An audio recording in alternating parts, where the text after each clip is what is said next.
Gente, boa noite a todos. Sejam muito bem-vindos ao primeiro encontro do Grupo de Estudos em Língua de Sinais Brasileira, o GELES. Esse é o nosso primeiro encontro. Hoje a gente vai estar abordando o tema Aquisição da Linguagem por Pessoa Surda. Esse grupo ele é aqui da UFSB, da Universidade Federal do Sul da Bahia. Eu sou a professora Daniane Pereira. Eu sou uma mulher de descendência afro-indígena, de cabelos longos e pretos, tenho o rosto redondo, os olhos castanhos escuros e estou com óculos com armação marrom clara. Eu estou usando uma blusa cinza, um batom cor-de-rosa, 3 brincos pequenos em cada orelha e um colar dourado. Atrás de mim eu tenho um armário de madeira com diversos livros. Eu sou professora de Libras e de Educação Inclusiva aqui na UFSB, no campus Socígenes Costa, em Porto Seguro. Eu sou mestra em letras, graduada em letras portuguesas, em letras Libras, em pedagogia e normal superior. Eu sou especialista em Libras, em supervisão escolar, educação à distância e atendimento educacional especializado. E estou aqui na UFSB, chefe da subseção de atendimento educacional especializado. Mais uma vez, eu quero agradecer a presença de todos vocês aqui no encontro do Grupo de Estudos em Língua de Sinais Brasileira, o GELES.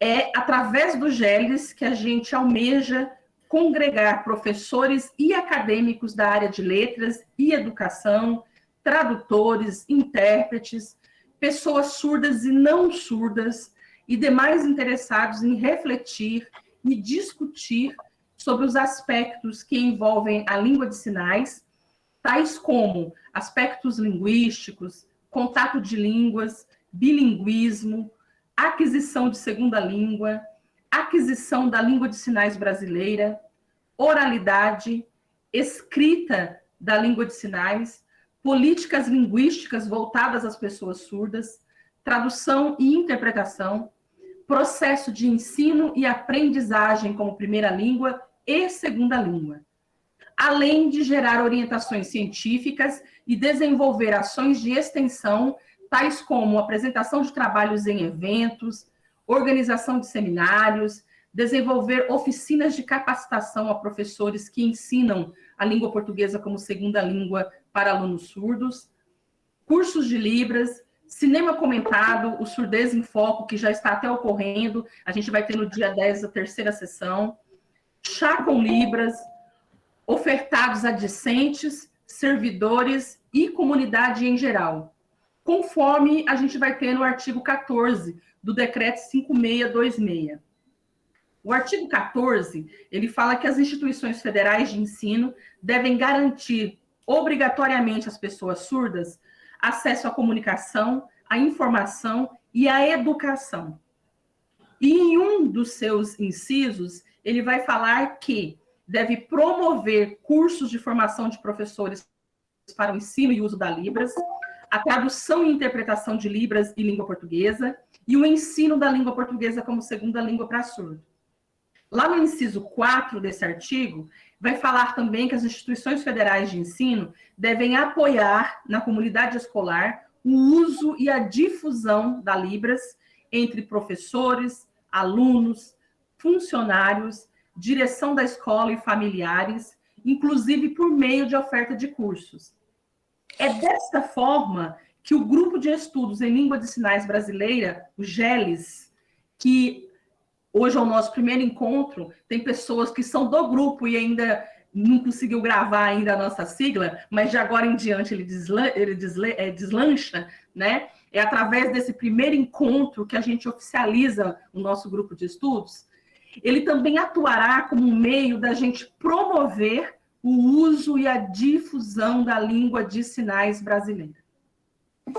Esse grupo, ele vem para contribuir também para a formação de profissionais bilíngues que vão colaborar para o processo de educação bilíngue para surdos no sistema educacional brasileiro, com igualdade e equidade de direitos à comunidade surda. O professor Charley perguntou logo no início se todos aqui presentes sabiam a língua de sinais, sabiam Libras. E aí a gente comentou, nós vamos ter um público bem mesclado dentro do próprio grupo de estudos do GELES e também nos nossos eventos que sempre serão abertos os nossos encontros. Então, a gente tem dentro do grupo de estudos profissionais da língua de sinais, temos professores de Libras, intérpretes de Libras, temos pessoas também que não têm conhecimento algum sobre a língua e que está participando do grupo justamente para aprender. Dentro do grupo, nós temos, então, pessoas surdas e pessoas não surdas.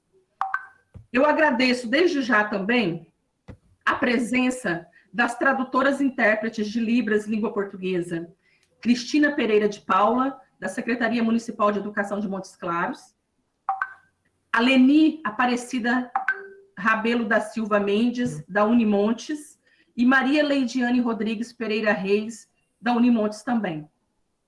O evento ele será gravado e a cópia do vídeo vai ficar disponível no canal do YouTube, o Observatório Inclusivo, o FSB. Então, a gente pede que vocês se inscrevam no canal, ative o sininho das notificações para receber um alerta assim que algum novo conteúdo for publicado e que vocês também deixem um like lá, por gentileza. Antes de eu apresentar o professor que estará com a gente hoje, eu quero dizer também que durante o nosso encontro, a gente pede que para melhor visualização da equipe de suporte e como meio célere da gente participar do debate, do tema de hoje, eu peço que vocês levantem a mão, caso queiram falar ou sinalizar, ou escrevam no chat com letra de imprensa maiúscula e coloquem na frente a hashtag GELES, tá? Até o final do encontro, a gente irá disponibilizar um link para registro da frequência. Gente, para a gente dar início e inaugurar os encontros do GELES, é com muito prazer, com muita honra, que eu convido o professor doutor Charley Pereira Soares. Ele é da Universidade Federal dos Vales do Jequitinhonha e Mucuri, a UFVJM. O professor Charley, ele é doutor em Linguística pela Universidade Federal de Santa Catarina. Ele é mestre em Linguística pela Universidade de Brasília. Especialista em Libras, com ênfase em interpretação pela Universidade Estadual de Montes Claros, a Unimontes. Ele é licenciado em Letras Libras pela Universidade Federal de Santa Catarina. Licenciado em Pedagogia pela Universidade Estadual de Montes Claros. Atualmente, o professor Charley é professor adjunto do Departamento de Ensino à Distância da UFVJM, onde ele leciona as disciplinas de Libras, voltadas aos cursos de licenciaturas presencial e à distância. Ele é líder do grupo de pesquisas e estudos linguísticos, o GPEL Libras. Ele possui experiência e interesse por pesquisas na Libras que envolvam a lexicografia e terminologia, semântica e pragmática, linguística textual, multimodalidade e estudos culturais e linguísticos das pessoas surdas. Ele atua nas seguintes linhas de pesquisas: descrição e análise das línguas de sinais, coesão e coerência das línguas de sinais, linguística textual sinalizada. O professor Charley abordará o tema aquisição da linguagem por pessoa surda. Eu fiz aqui só um mini currículo, passei para vocês um mini currículo do professor Charley. Eu vou passar a palavra a ele e, de repente, ele queira até acrescentar mais alguma coisa que eu não disse aqui. Professor Charley, seja muito bem-vindo ao UFSB e pode ficar à vontade. É um prazer recebê-lo aqui.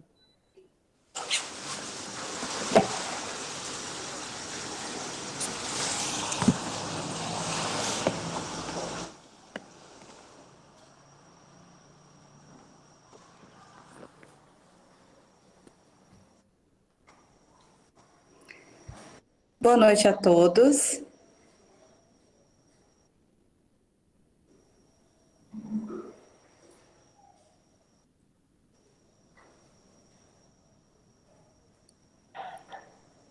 Estava colocando no carregador a tomada. Então, boa noite a todos. É um prazer estar aqui. Quero me apresentar, quem eu sou. Tenho meus cabelos pretos, estou de óculos, com armação marrom, um pouco de barba, um pouco de bigode. Estou fazendo uso de uma camisa xadreza com as cores um pouco azul, branco, marrom, misturadas. Estou usando um relógio também. Atrás de mim tem uma parede branca, próximo à porta. Penduradas chaves ao lado da porta e um quadro também com rolhas de vinhos dentro do quadro.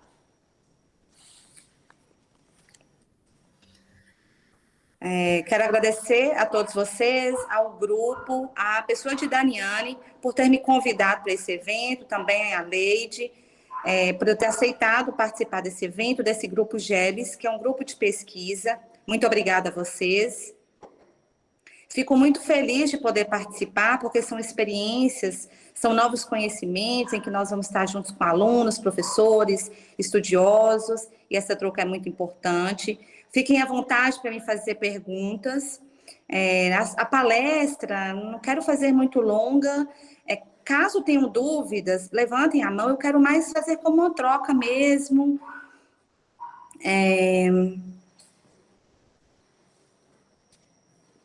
Bem basicamente, com explicações também profundas, relacionadas ao tema da aquisição, né, linguística da pessoa surda.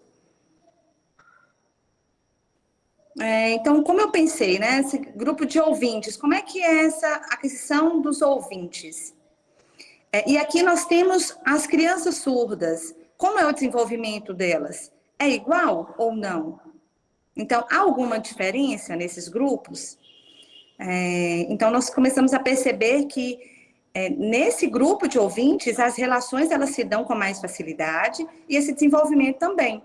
Enquanto que nas crianças surdas, que geralmente estão em lares ouvintes, né? Aliás, essa criança ela está geralmente sozinha, ela não tem tanto incentivo, né, para esse desenvolvimento. Então, quando a família de surdo e o filho, a criança surda, a aquisição da língua de sinais ela é mais rápida.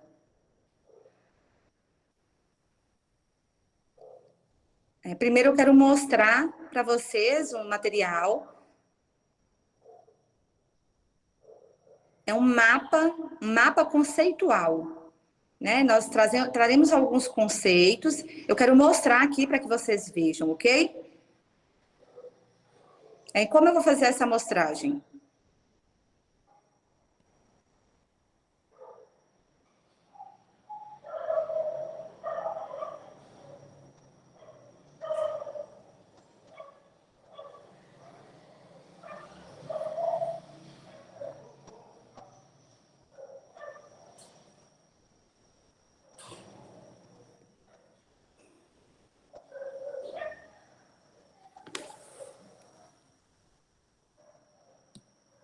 Bem, então aqui vocês estão conseguindo visualizar o material? Ok?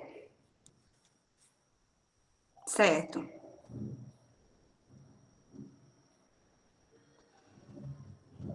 Bem, eu vou explicar um pouco a vocês sobre a aquisição, né, e desenvolvimento da linguagem. Como é feito, como é esse desenvolvimento da língua? Vocês pensam como é que, por exemplo, a Libras, né, a Libras é Língua Brasileira de Sinais, certo? Mas dentro desse contexto, dessa linguística, a língua de sinais brasileira, a língua de sinais é um pouco confuso. Eu vou mostrar com mais clareza para vocês aqui. Então, a língua ela está primeiro e aí tem as ramificações, né, as linhas de estudo e de pesquisa. Línguas, conceito, códigos, expressões, vários usos que podem ser feitos na língua.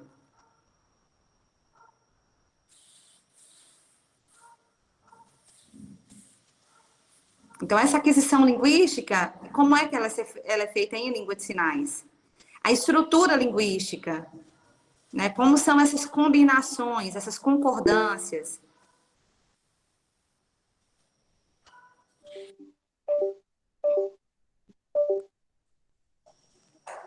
Bi vai entrar? Bi vai entrar.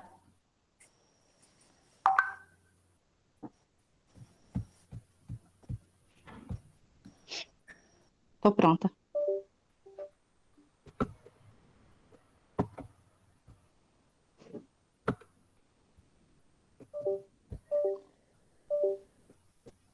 Então, para vocês entenderem um pouco sobre essa área da língua, da linguística, o passo a passo do desenvolvimento, eu vou mostrar para vocês como é feita essa aquisição.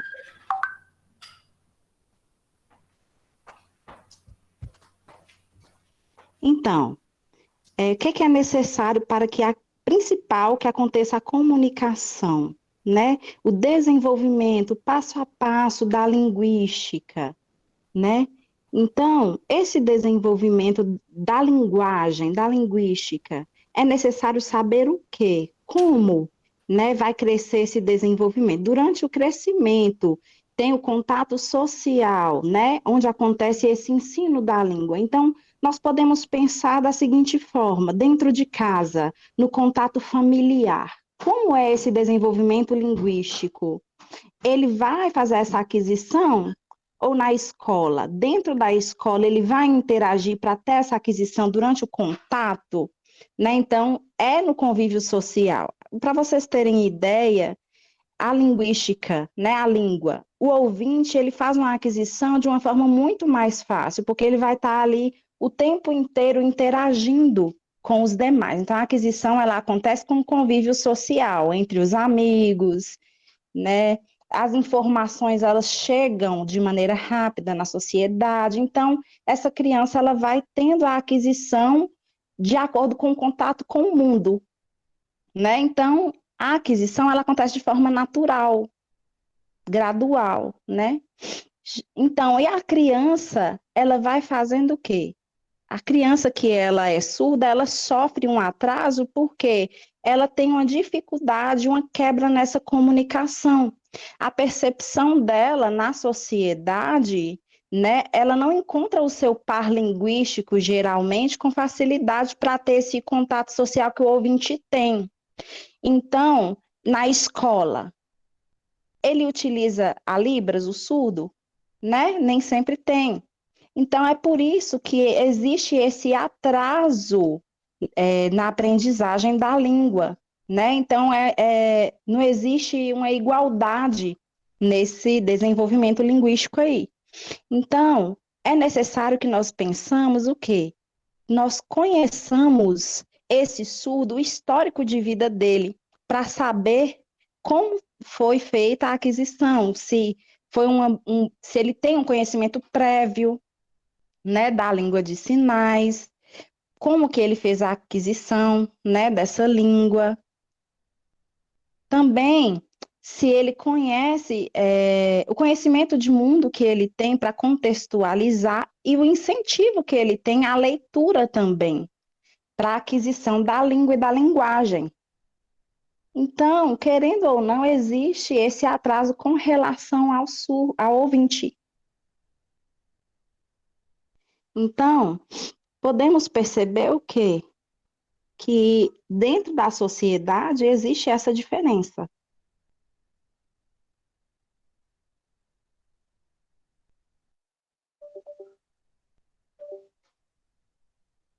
Então, eu vou falar para vocês 3 pontos aqui importantes. O principal foco dos estudos, né, da linguística é o quê? Os conceitos básicos da linguagem, né? Então, o foco na linguística, na linguagem, né, o conceito básico. O que é a linguagem humana? Né? O que é? seria uma experiência natural de linguagem, de se comunicar. Por exemplo, uma pessoa,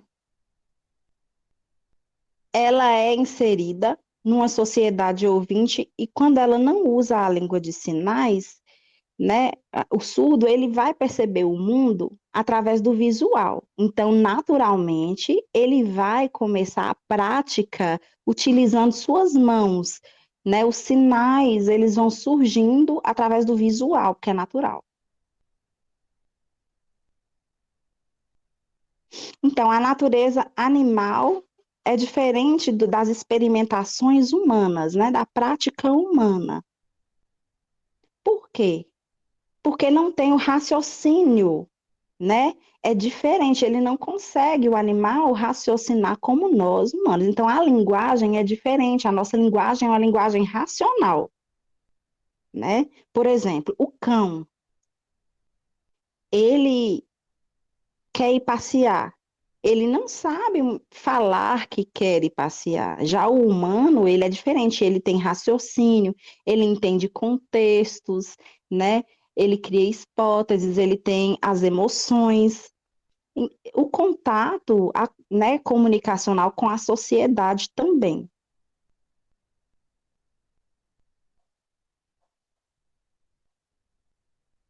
Então, por que é importante pesquisar essas linhas de comunicação? A linguística, por que é importante? Porque o principal é entendermos a teoria de Saussure, né? Fernando Saussure. Ele fala sobre o que é língua, como surgiu a língua. Então começam os estudos linguísticos, né? Foi a teoria aí de Saussure. Ele vem falando que ele não faz uma pesquisa voltada para a voz, né? É foco na linguística. Então mostra o quê? A preocupação principal é a comunicação. Então, a pesquisa de Saussure, ela não é voltada para a voz, e sim para a comunicação. Vocês entendem, então, a importância das teorias e pesquisas de Saussure? Porque ele vai estudar as estruturas linguísticas, né? As palavras, a morfologia, a gramática, independente da linha linguística, se é português, se é língua de sinais, né? Que língua que é no mundo, qualquer língua.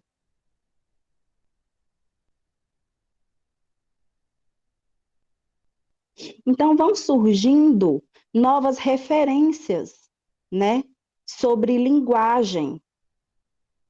Vão surgindo aí pesquisas mais complexas sobre funções da linguagem. Roman Jakobson, né? Ele vai vindo uma linha de pesquisa falando sobre os elementos de comunicação. São 6 elementos, né? A comunicação verbal. Então, ela vem falando de 6 elementos. Que elementos são esses?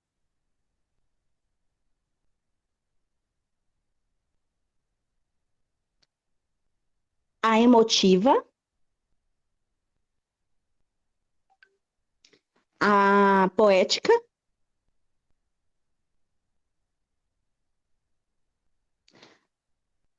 a fática,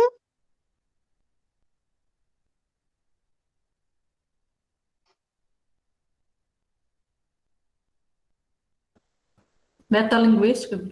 obrigada, tá pausando aqui. Então, são esses 6 ramos aí, as 6 elementos, né? Vamos falar sobre a emotiva. Então, dentro desses elementos, a emotiva, ela vem falando o quê? Sobre a percepção, né? A aceitação do outro durante a comunicação, durante o processo comunicativo. Então, dentro desse processo comunicativo, você percebe que existem as emoções, né? Por exemplo, as táticas. Por exemplo, estou no celular, né? Quando você está numa conversa durante o celular, você percebe as expressões da pessoa. Ela emite emoções, não é? Então você percebe, é uma tática de comunicação. Então, dentro da comunicação, existem várias táticas para serem utilizadas.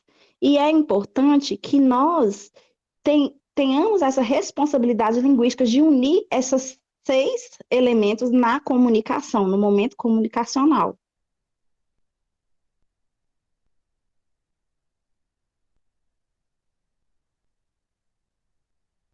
Então, o quê? Nós temos que utilizar esses elementos durante a interação com o surdo. Por exemplo, você está lá ensinando, né, para o surdo, se comunicando. Se o surdo ele não está interagindo, né, você vai perceber que talvez ele não está entendendo. Durante o processo comunicativo, o surdo ele vai também se expressar, assim como o ouvinte durante o telefone. Então, dentro do funcionamento da língua,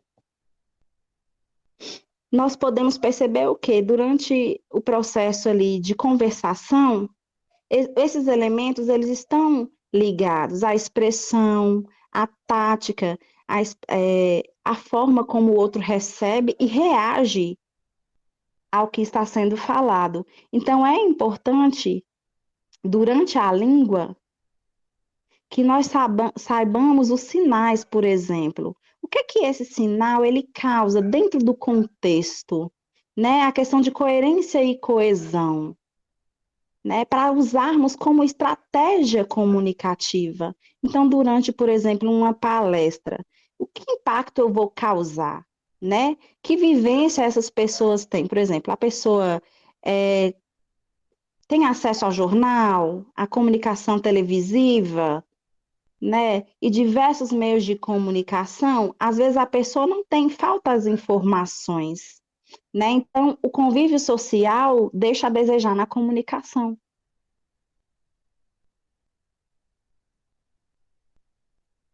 Só um momento.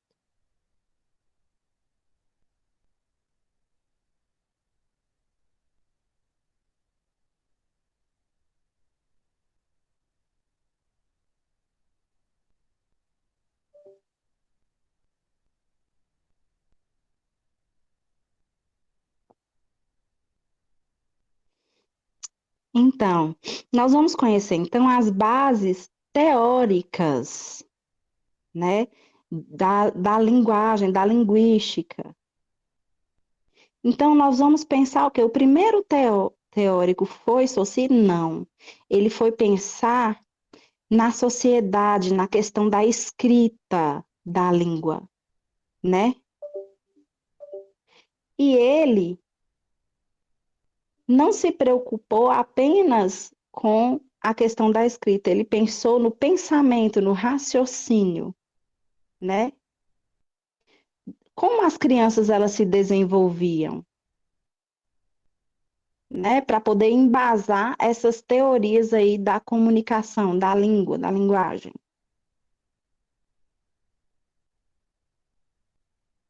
Então, a base aí o teórico, ele fala da linguística, o quê? Que às vezes falta muito o conhecimento teórico, às vezes falta em nós, né, o conhecimento teórico. Então, eu, por exemplo, o que é que eu percebo? Eu vejo a teoria e vejo as ramificações, né, da teoria gerativas, né, gerativismo. Então, essa teoria, ela segue as referências que falam o quê? Eu não concordo com ela, né? A minha opinião. Eu concordo com outro teórico. fala sobre a funcionalística, isso, funcionalista, né? Por quê? Porque eu percebo que a língua, a linguística, ela está totalmente inserida ao contexto em que você vive, né? Então é necessário olhar sim o meio de convivência. Por exemplo, a pessoa às vezes ela é oralizada, porque foi dado isso para ela, né? Então tem que olhar o sujeito de todos os ângulos para perceber que caminho ele vai seguir, né? A gente tem que saber as bases das teorias por isso.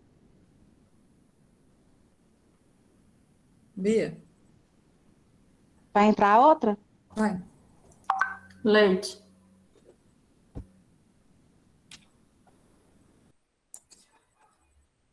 A primeira perspectiva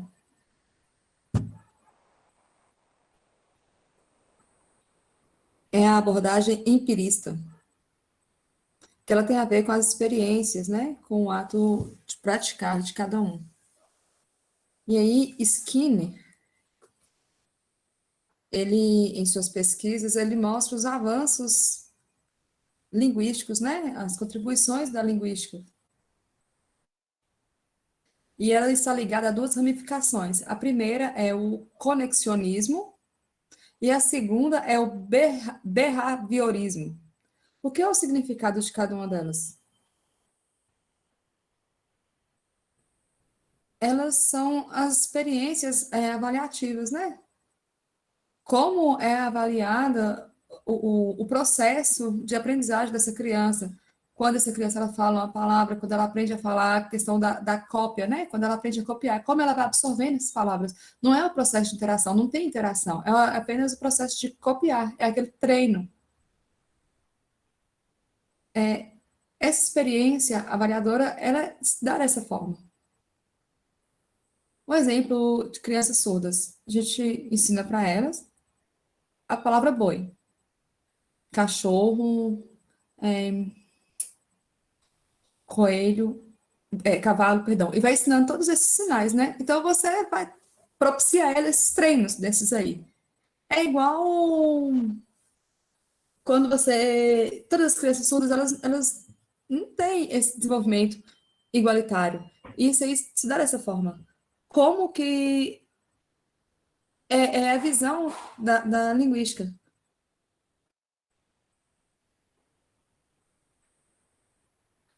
A segunda perspectiva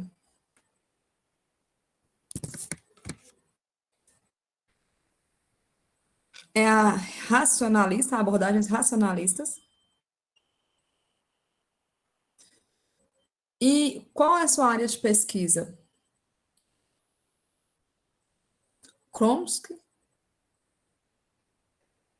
ele também é um pesquisador dessa área da linguística, e ele usa-se dessa palavra, inatismo. E o que quer dizer essa palavra? Ela traz aqui, já nasce pronto, que todo mundo já nasce sabendo as coisas, já nasce com conhecimento prévio, não é? O conhecimento não é ensinado, não se dá interação no processo de aprendizagem. Por exemplo, quando a mulher está grávida, então dentro ali já do útero materno, já começa o processo já do desenvolvimento, né? Que já começa aquele contato já entre mãe e bebê, então ali ele já começa a aprendizagem. Parece que ele já começa a absorver ali dentro já do útero materno. E aí, quando ele nasce no seu desenvolver extrauterino, ele já conhece todas essas abordagens. Porque já estava ali interno a ele, né? Um exemplo, vou utilizar também de criança surda e criança ouvinte. Então, Chomsky, ele acredita que a pessoa ela já nasce já pronta, a pessoa já nasce sabendo, a pessoa já nasce com conhecimento.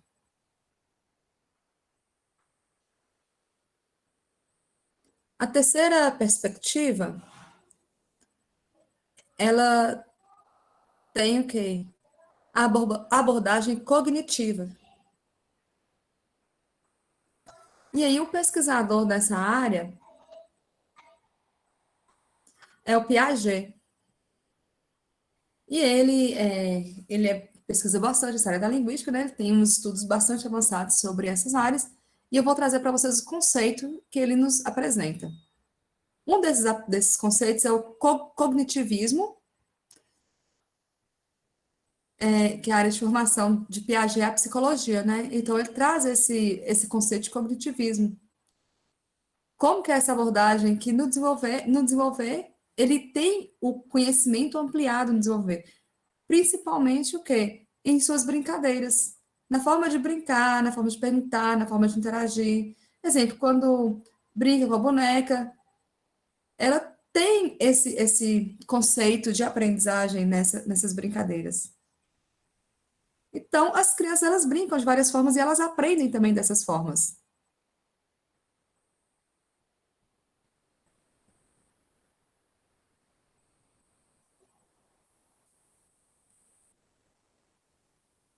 Ah, tá. Teve uma pergunta aí, eu vou responder logo após, tá ok?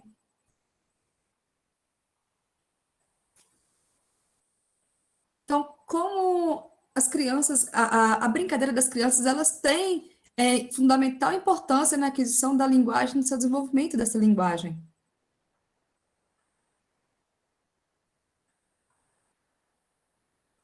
Atualmente, nós estamos na quarta perspectiva.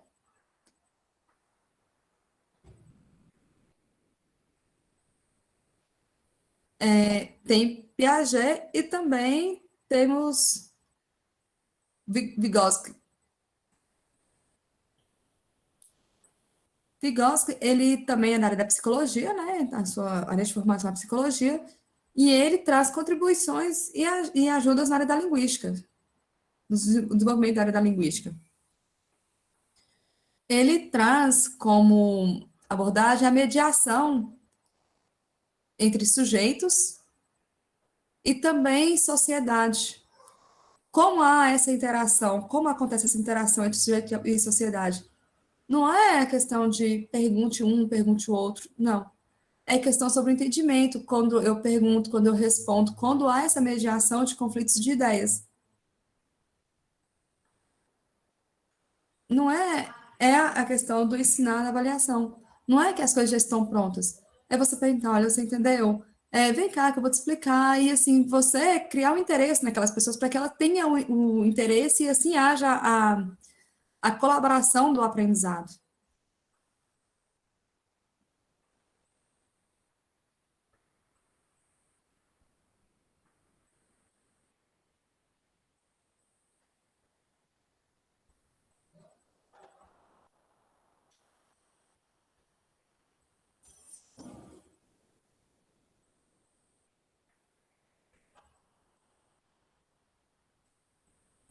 Olha, é muito importante que todos saibamos o quê? E compreendemos como é o desenvolvimento social e educacional das crianças. Isso é muito importante que tenhamos conhecimento sobre isso. Porque o desenvolvimento social, ele está ligado ali interno, as amizades, a família, tios, primos, toda a família está ali, esse aí tudo é sociedade. Quando ele vai ao supermercado, quando ele está em vários ambientes, isso sim ocorre interações. E no ambiente educacional, quais são essas contribuições para o aprendizado? Todos os momentos de aprendizagem, momentos de orientações, momentos que as disciplinas são apresentadas, e tudo isso elas se ligam, tem uma relação muito forte com a sociedade, com esse desenvolvimento social.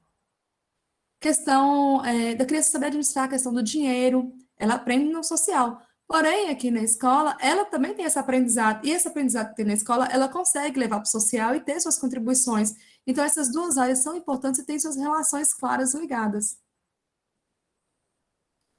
E aí vocês pensam, quando o surdo questão da administração monetária, como é que se dá? Se ele não tem uma interação social. E aí acontece chegar na escola também não tem esse aprendizado. Então, ele não vai ter um desenvolvimento favorável, porque há falhas comunicacionais. Isso aí faz com que eles se sintam angustiados, porque eles não sabem os significados das coisas. Porque, assim, se a família ela tem uma comunicação rasa, quando chega à escola, muitos, assim, largam à margem o sujeito surdo. E essas interações não têm, então isso aí não favorece o desenvolvimento social dessa pessoa. E esse é muito importante para o desenvolvimento dessas crianças. Então, esse desenvolvimento, ele se dá desde o nascimento, né? São abordagens que precisa começar do básico. A questão da língua é uma questão básica para o desenvolvimento dessa criança. É igual com as crianças oralizadas. Vou mostrar 2 pontos principais. O primeiro é a metodologia dos estudos e aquisição da linguagem. Essa metodologia ela traz bastantes pontos importantes, que estão divididos em 2. A questão da espontaneidade, né? São dados espontâneos, também as características e quais as suas limitações. Porque a criança surda, ela não é ter que ficar esperando, ela precisa ser uma criança espontânea, ela precisa usar a Libra de forma espontânea, ela precisa se comunicar de forma espontânea, ela precisa usar suas características, suas especificidades, ter curiosidades na sua espontaneidade. Um exemplo que eu posso dar, o processo de cicatrização. Processo de cicatrização. Você sabe como se dá o processo de cicatrização? Quais as características específicas desse processo? É preciso que ele seja especificado. A questão dos glóbulos brancos, dos glóbulos pretos, como que se dá esses glóbulos? Como é que é o processo de cicatrização? Para ele saber cada detalhe, isso aí torna uma pessoa espontânea. O aprendizado ele deve ser favorecido a todas as pessoas, de formas iguais.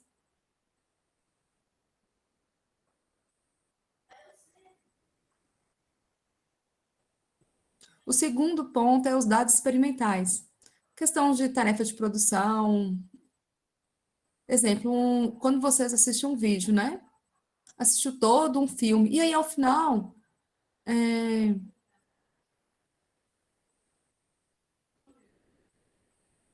eliciada, que é como se fosse um processo de várias perguntas. Não é o processo de avaliação, é o processo que vocês chamam a participar. E aí a criança surda, ela precisa dessa espontaneidade para começar a dialogar sobre. Ela começa falando desde frase até ela começa a dialogar sobre tudo, ela faz os seus apontamentos. Isso é muito importante, a questão da produção espontânea.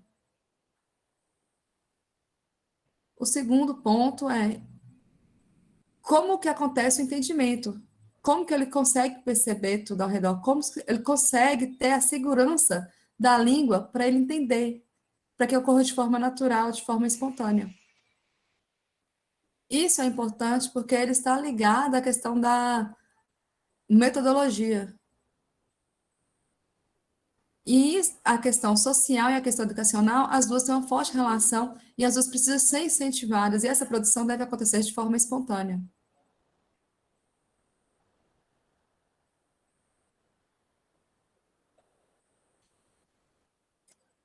Como acontecem os estágios de desenvolvimento da linguagem?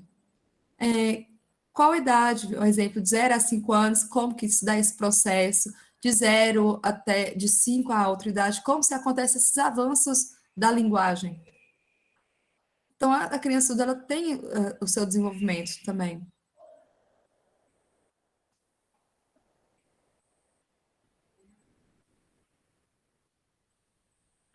Olha, esse texto, ela fala sobre a questão da produção e discriminação vocal na primeira infância e o papel da prosódia. Como começa esse processo de desenvolvimento? É o cognitivo, as suas estruturas cognitivas e fonológicas, a aquisição dos lexos e como que se dá as emergências da sintaxe, né? E a composição do sentido totalitário. Então, todo esse enunciado, vocês podem perceber que eu vou, na questão do vídeo que eu vou mostrar logo em seguida, vocês vão perceber sobre o processo de aquisição da criança surda. E é importante vocês fazer esse incentivo, que haja esse incentivo. Um exemplo, o sinal de água. O sinal correto é esse. O processo fonológico dele é esse. Eu não poderia utilizar de outra forma, como eu estou sinalizando aqui. Trocou, Lê?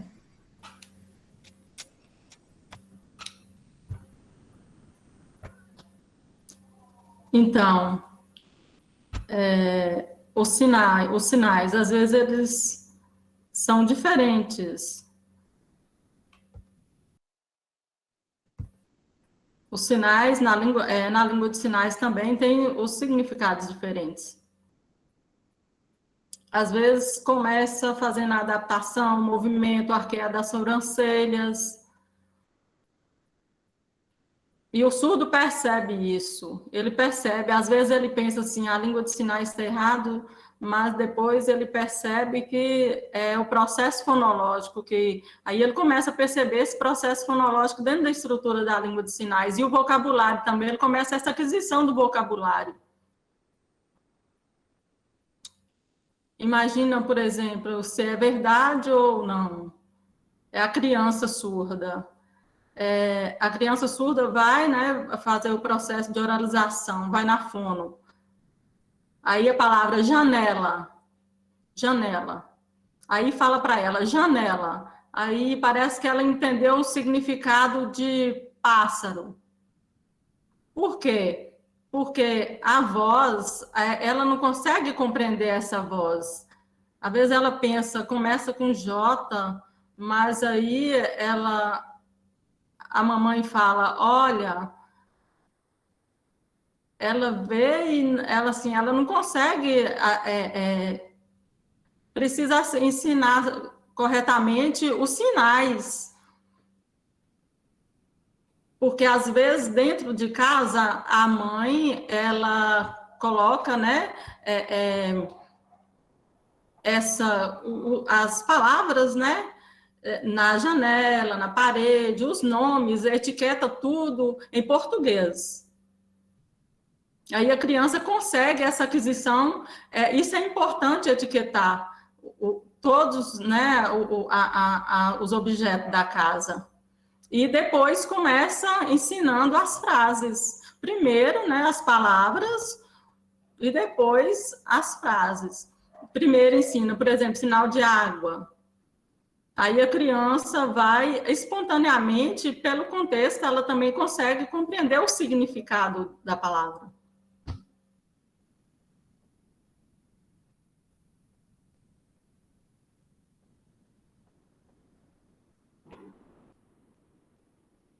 Então, como que acontece esse conhecimento, essa aquisição para a criança surda? Vou mostrar para vocês a importância, né, dessa comunicação dentro do contexto. O contexto é bem, né, interessante também, os sinais e o contexto e essa interação, essa metodologia, né, é muito importante nessa aquisição e depende do contexto para essa comunicação acontecer. É importante também que a família, né, a mãe, o pai, consiga, por exemplo, um livro de história, né? Aí precisa mostrar em libras, né? Primeiro para a criança conseguir essa aquisição.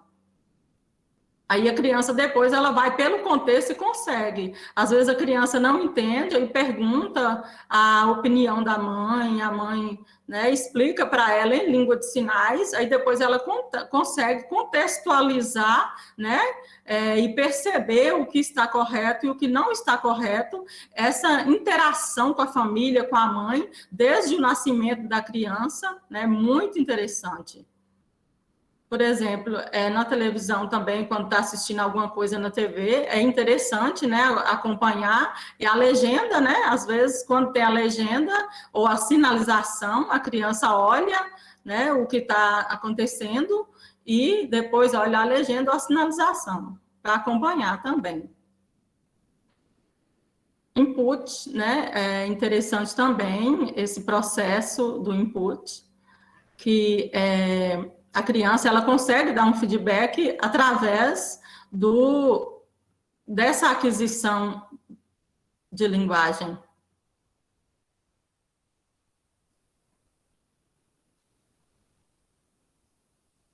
É interessante essa convivência, essa interação com a família. Isso é muito relevante.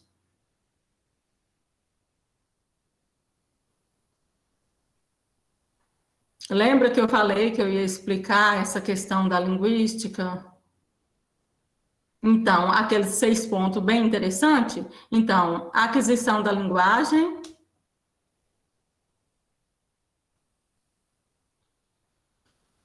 o que mais usa, né? É esse processo emotivo, essa conversação, né, a questão do que é perigoso, dos sentimentos, da ludicidade, do lúdico. É muito interessante a questão do lúdico, do afetivo, do prático, do representativo, né, do prático, do dialético.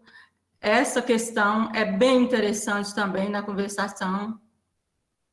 O representativo, o que é o representativo? Esse apontamento, essa questão do apontamento é muito interessante. O dialético é o diálogo mesmo, a conversação entre a família, né? Entre as pessoas.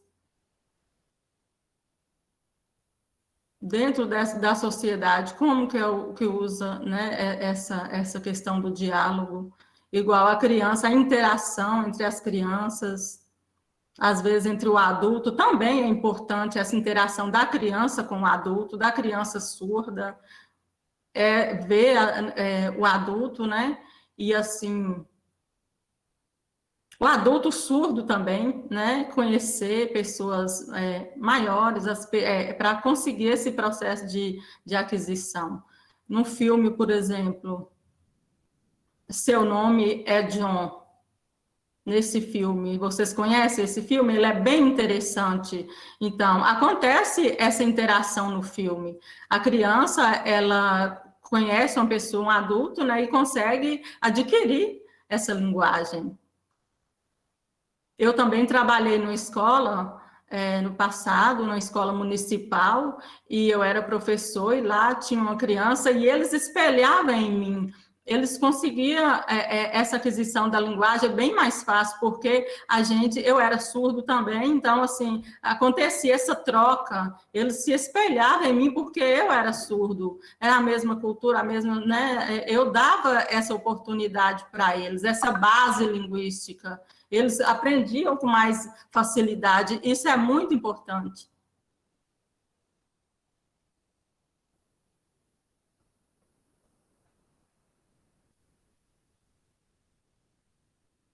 Então, eu fiz um apanhado em geral, né? Eu fiz um apanhado e expliquei aqui para vocês um resumo. E cada um que tiver alguma pergunta pode me perguntar, coloca no chat. Também tem meu artigo, né, de Ronice, tem um livro de Ronice também.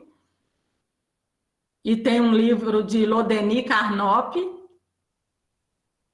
Também tem outros autores fora, né, da língua de sinais americana, também tem vários pesquisadores americanos. E é bom que vocês dêem uma olhada, né, foca, né, nessa aquisição da linguagem para que vocês consigam desenvolver também. Tem uma pergunta, né? Eu vou dar uma olhadinha aqui, qual é a pergunta que tem. Espera aí que eu estou dando uma olhada aqui no chat. Foi a Dilza. A Dilza pergunta por que um adulto tem mais dificuldade na aquisição de uma segunda língua do que uma criança? Espera aí só um minutinho, Dani, ele não estava olhando para mim, não. Tá. Ele está olhando no chat, aí ele não me viu. Eu sinalizei e ele está lá tentando ler.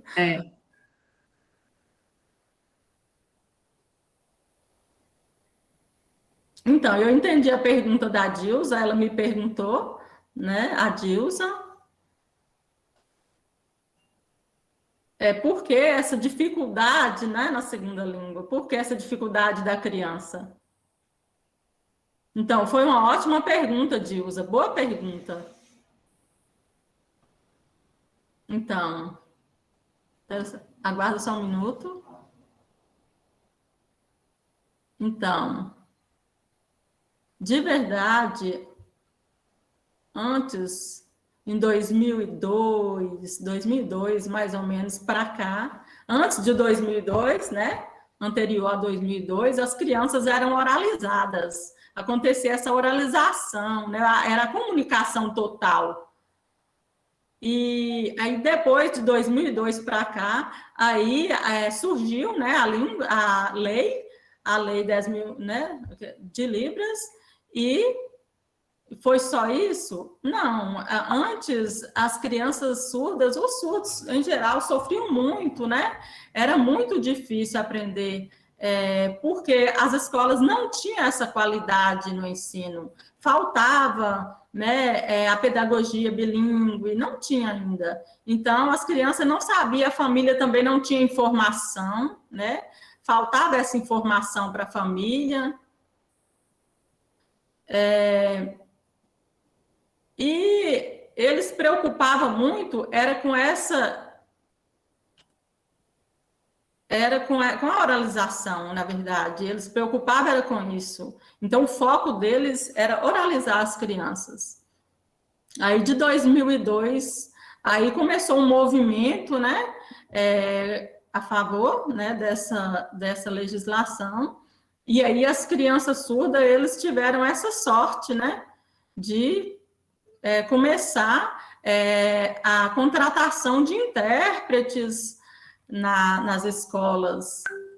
Aí a família já foi mais orientada, eles já tiveram mais informação, e aí começaram a se desenvolver. É por isso que antes era bem mais difícil o português como segunda língua.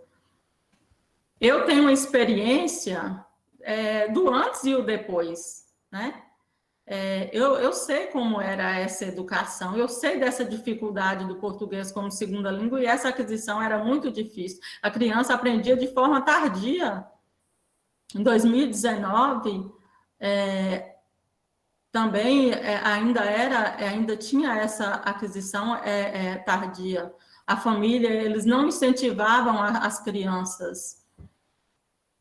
As crianças, eles aprendiam só mesmo por eles mesmos, né? Por curiosidade, e aí eles conseguiram desenvolver e conseguiram essa aquisição. Fiquei claro? Eu fui claro, Dilsa? Foi claro. E pensando nisso, Leni, eu tinha até anotado aqui também, sabe? Essa questão da importância da interação para a aquisição e para o desenvolvimento da linguagem. E aí eu coloquei uma questãozinha aqui. Será que professor, você pode falar um pouco sobre a sua experiência pessoal? Você começou já citando alguma coisa aí. Como se deu o processo de aquisição de linguagem com você, com o senhor?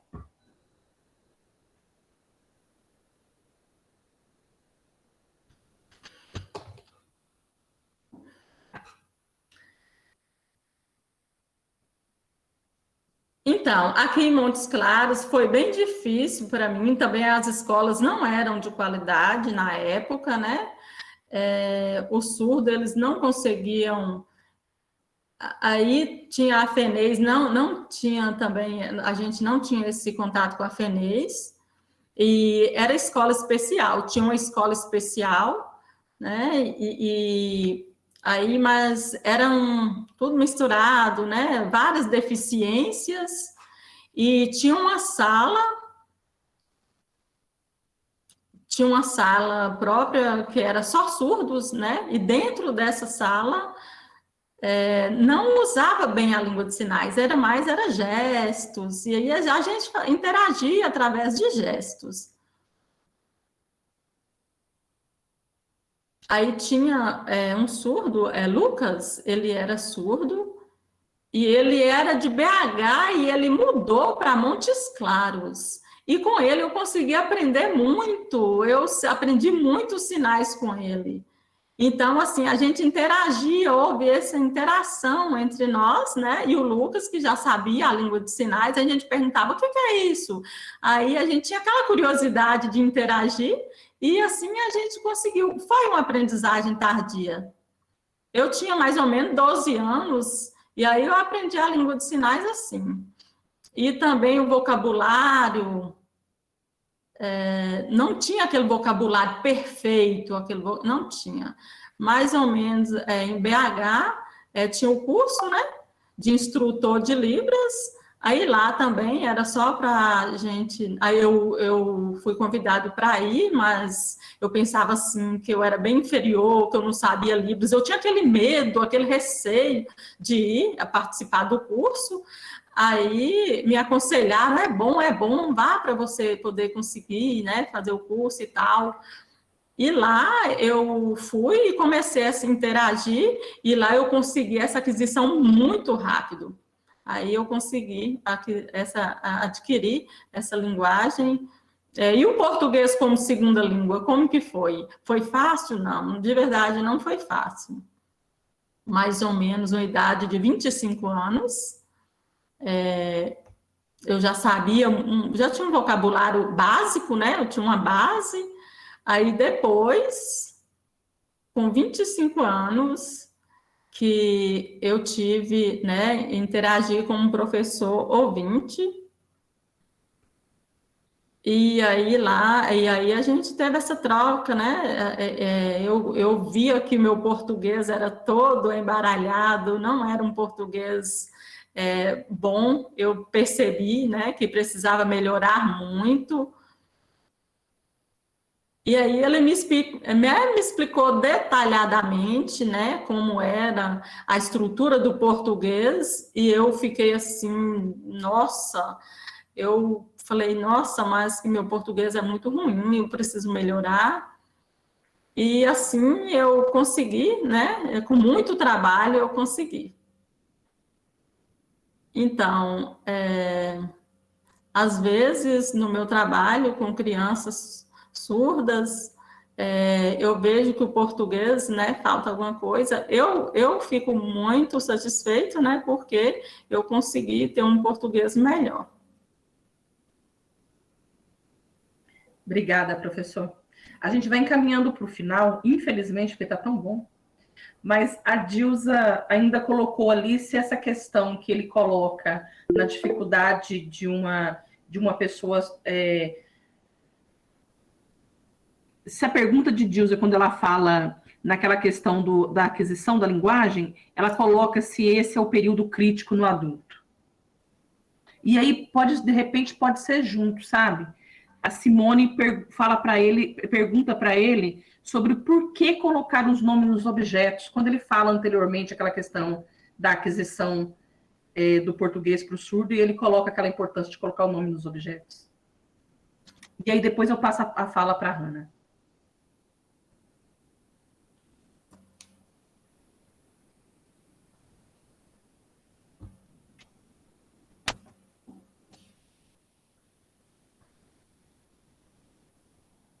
Então,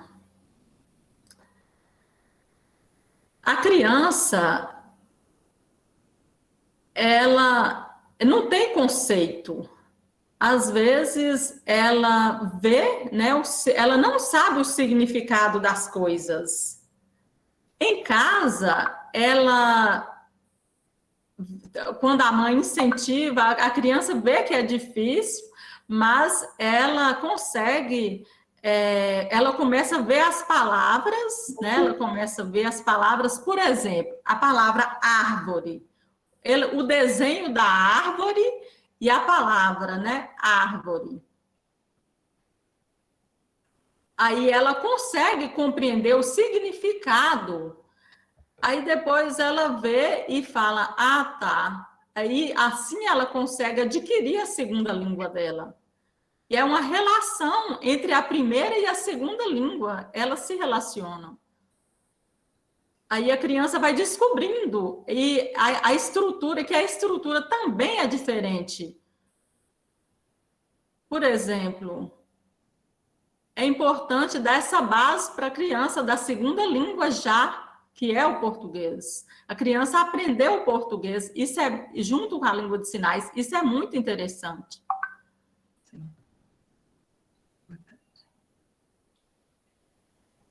Uma história em língua de sinais, qualquer história em língua de sinais, por exemplo, tem o livro, aí a criança consegue ver, visualizar o livro e a língua de sinais. E aí a história é contada, né? E a criança vai pelo contexto, aí depois a criança vê em língua de sinais, depois ela lê em português e ela vai conseguindo fazer ela consegue perceber esse significado. Isso é bem importante. É bem importante esse incentivo para a criança. Obrigada, professor. Eu vou passar a palavra para a professora Hanna. Ela é professora de Libras aqui na UFSB também, lá no campus ela está falando ali já, no campus de Itabuna. Fica à vontade, Hanna. Ela vai falar em Libras, Dani? Eu não estou vendo, sumiu tudo aqui. Ela é nossa professora surda, gente. Ah, tá. Então, o grupo de pesquisa, na verdade, acontece o quê? Que a maioria a falta de materiais focadas no ensino da língua para crianças surdas. Então, há necessidade de publicação de livros com foco em crianças surdas, que contenham imagens, né? E questão da pesquisa linguística, né? A incentivo da bilínguidade. Isso é uma luta que precisa continuar, não é uma coisa que precisa parar. E nós precisamos estar junto a esse processo de criação. E nós podemos estar juntos apoiando todo esse processo. Professores da área de pesquisas, questão dos conceitos e palavras, questão da palavra em português, ela junto com a imagem nessa associação, para ter uma melhor assimilação por parte desse aluno. Porque a gente percebe o quê? Não é deixar de lado e deixar as coisas rolarem, não. A gente precisa, e nós podemos fazer, sim, esse trabalho, para que essa experiência seja positiva, para nós alavancarmos esse processo de aprendizagem. Então, o problema é que não há materiais, que há falta de materiais com enfoque ao surdo. Essa coisa, assim, precisa de incentivo, a questão bilíngue, é algo que precisa de incentivo para alavancar essas pesquisas. Então, surdos, eles pesquisam a questão da fonologia, da questão dos significados, dos conceitos das palavras, e assim eles consigam ter assimilação de todo esse conceito, para que ele ter um conhecimento em biologia, em geografia, em suas várias disciplinas escolares, para que ele consiga ter um processo de aprendizagem qualitativo, né? Para que esse processo ele tenha, sim, um significado, não um processo que haja falhas, porque o surdo, ele participa de todas as aulas, e assim ele consegue alavancar o seu processo de aprendizagem. E nós podemos, sim, estar junto, apoiando e alavancando todo esse processo. Agradeço o momento aqui de fala. Muito obrigada a todos. Esse aqui é o meu sinal, gente.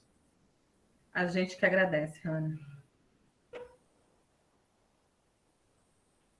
A fala de Hanna contribui para a resposta de Yasmin, que Yasmin tinha colocado aqui no chat, que tipo de material didático, literário, era considerado adequado para os surdos. Então, já está ali meio dentro da resposta de Hanna.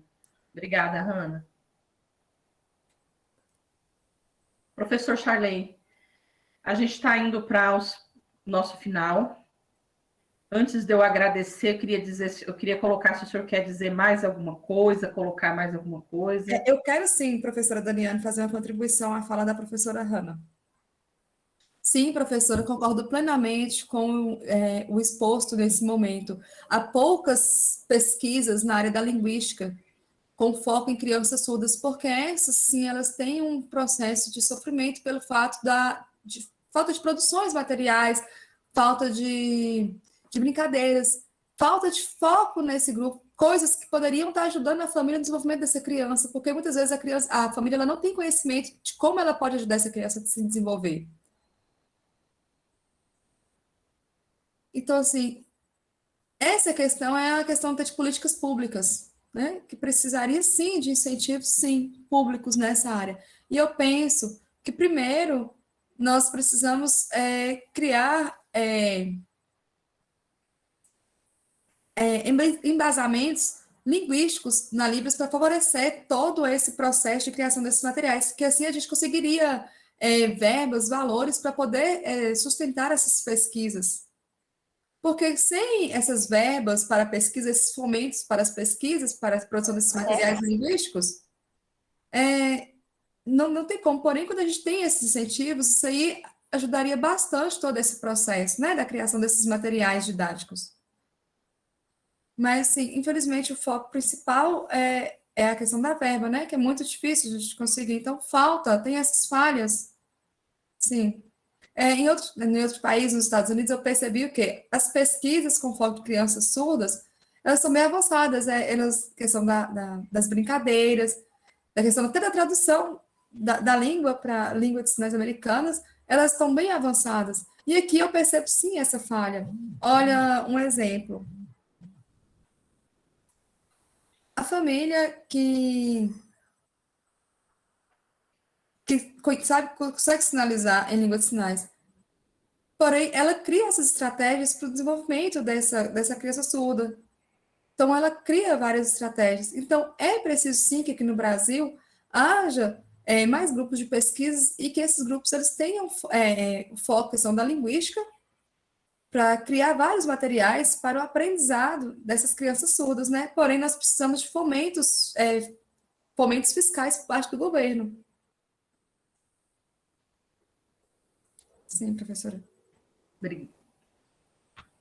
Eu quero muito agradecer a Daniane, a Jackson por esse momento hoje. Quero agradecer ao UFSB por propiciar esse momento. Muito obrigada ao palestrante Charley por esse momento maravilhoso. Agradeço bastante vocês. A gente que agradece, Hanna, você está aqui presente, agradece sua participação no grupo, só vem a enriquecer. Eu queria agradecer também o professor Joner. O professor Wellington Joner, ele é professor de Libras também, e ele colocou aqui no chat que o grupo de estudos, ele acaba propiciando também que as atividades como essa palestra que a gente está fazendo, é de grande potencial. Fala que os dizeres do professor Charley reverberam grandes experiências, situações históricas e linguísticas para todos nós. E parabenizando pela organização. Obrigada, professor Joner, por estar presente. Nós temos também aqui a professora Cláudia Magalhães, da Unimontes, que está aqui junto. Professora Joeli, também professora de Libras da Unimontes, também está aqui, junto com a turma dela, porque toda a turma teve interesse em querer te ouvir, professor. Quando souberam que era você que estaria aqui com a gente, todos tiveram interesse e estão aqui. Gostaria de agradecer também. Alunos da UFSB, também temos bastantes alunos da UFSB. E o professor Jackson, que também é professor de Libras aqui na UFSB, do campus CPF, também está aqui presente com a gente. Eu queria agradecer a todos. Eu queria dizer que foi um grande prazer a gente contar com a sua presença, professor Charley, aqui no nosso primeiro encontro do grupo de estudos. Foi uma abertura, uma inauguração grandiosa. Muito obrigada por ter aceito o convite. Eu achei até que eu iria convidar e que não seria nem fácil conseguir a sua visita aqui, não. Então, tenho que dizer que a gente se sentiu muito feliz, a gente agradece de coração. E conta com a sua presença em outros momentos durante o grupo também, porque a gente fará outros tipos de eventos, além de encontros, a gente vai fazer cursos, vão ter diversas dinâmicas aí no desenrolar do grupo de estudos, e já é um padrinho, né, gente? É o primeiro profissional que esteve aqui com a gente inaugurando o grupo de estudos, então, querendo ou não, já se tornou padrinho. Então, a gente conta com você em outros momentos, tá? É uma honra te ter aqui. Eu queria agradecer a todos que estiveram aqui presentes com a gente. É muito bom a gente poder ter esses momentos de trocas, momentos de multiplicar experiências. Eu agradeço também a presença das intérpretes de Libras, língua portuguesa, da Cristina, agradeço a presença da Leni, da Leidiane, da Bianca, tá? Raimires também teve no início, e aos professores que estiveram aqui, os alunos, tá? Aos monitores também que estão trabalhando por trás. Nós tivemos Luzinete, que é uma aluna com deficiência visual da instituição e que ela colabora com a audiodescrição dos cards. Quem teve acesso aos cards percebeu que, além daquele card que a gente faz comum, a gente também faz um card acessível, com acesso à interpretação em Libras, com acesso à audiodescrição, graças a essa monitora que está trabalhando com a gente. A monitora Dilza, que está aqui com a gente também, que é responsável pela parte de divulgação, para contribuições no evento todo. Ao João Vitor também, que está, neste momento, gravando todo o evento. Muito obrigada a todos, muito obrigada pela parceria. A todos que fazem parte do grupo de estudos de língua de sinais, os GELES, e a todos que, de repente, queiram fazer parte. Em breve, a gente abrirá edital para outras pessoas poderem participar. Gratidão, meu muito obrigada a todos os presentes. Professor Charley, obrigada. O senhor quer falar mais alguma coisa para se despedir?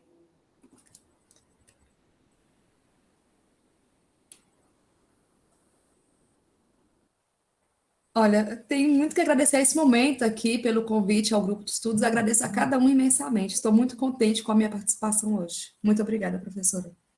Obrigada, professor Charley. Obrigada a todos, gente. Uma boa noite. Vai tirar foto, não, Dani? Gente, abrem as câmeras. A monitora está tirando foto, mas a gente pode ter esse momento de todos abrirem as câmeras mesmo. Dilza, você está aí, meu bem? Vamos todos abrir as câmeras? Claudineia não colocou. Claudineia não comentou o comentário dela ali, mas a gente vai deixar para uma outra ocasião, porque ela só comentou no Zap comigo, sobre a questão de escrita de sinais. Mas a gente vai deixar para um próximo momento, porque você foi para o meu Zap ao invés do chat. Mas a gente vai ter outros momentos.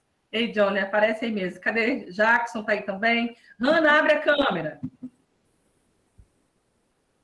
Abre, Simone. João Vitor, Raimires.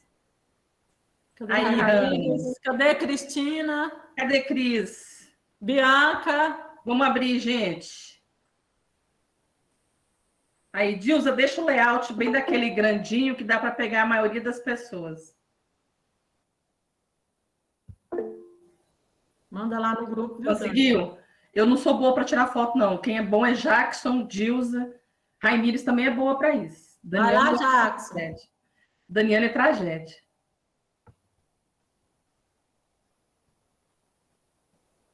Peraí, só um minutinho, Peraí, eu tenho só lembrar aqui como é que é o negócio, gente. Peraí, deixa eu ver se é o Ctrl Alt. Print screen, print aquela janelinha do Windows, print screen. Não, no meu caso deixa eu ver, deixa eu ver aqui, acho que é o D. Windows Shift S. Menino inteligente, é isso mesmo, peraí, ó, 3, hein, no 3.